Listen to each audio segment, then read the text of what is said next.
All right, we're live on this Monday with the fix for Ozempic butt. Yeah, what is that? Well, first off, this is geared for people who are on Ozempic or interested in taking it or aren't sure of the side effects, including this one, which is essentially losing that curvature to your derriere and getting a pancake butt, which you don't want, right? You want to lose fat, not muscle, fat, water, etc.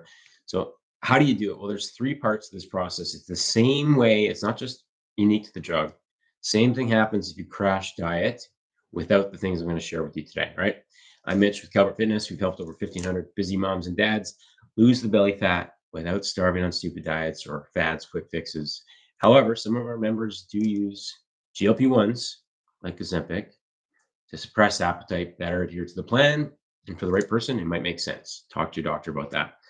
So, if you are on it, the first thing you must do is strength train to maintain gain muscle. That's what the ST stands for. Because if you aren't strength training now and you've got somewhat of a butt, you're going to lose a lot of that because it's all body fat, right? So let's build the glutes, the muscle underneath the fat, so that when you do strip the fat through your diet, through Ozempic usage, you have that booty you still want to maintain. Okay.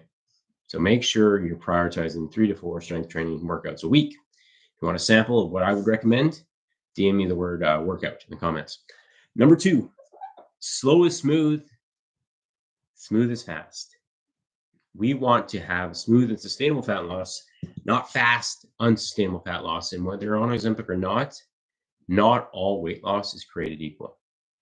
Studies shown on Ozempic, but I would say on any diet that has you doing things too quickly, as much as 40-50% of the weight you lose is muscle, even some bone density. Like that's stuff that's going to reduce your quality of life and compromise your metabolism.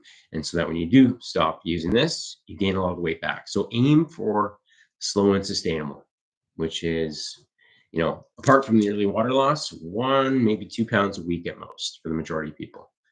So that means you're going to have to eat quality diet still. Prioritize number 3, and we'll get to that in a sec, without just not eating at all and losing as quickly as you want to. And that's not always the best way to go about this. In fact, I'd argue it's the worst way to go.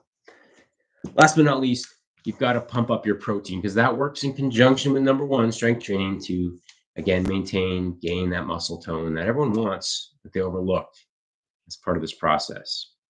The RDA for protein, the recommended daily allowance, not near sufficient for the majority of people.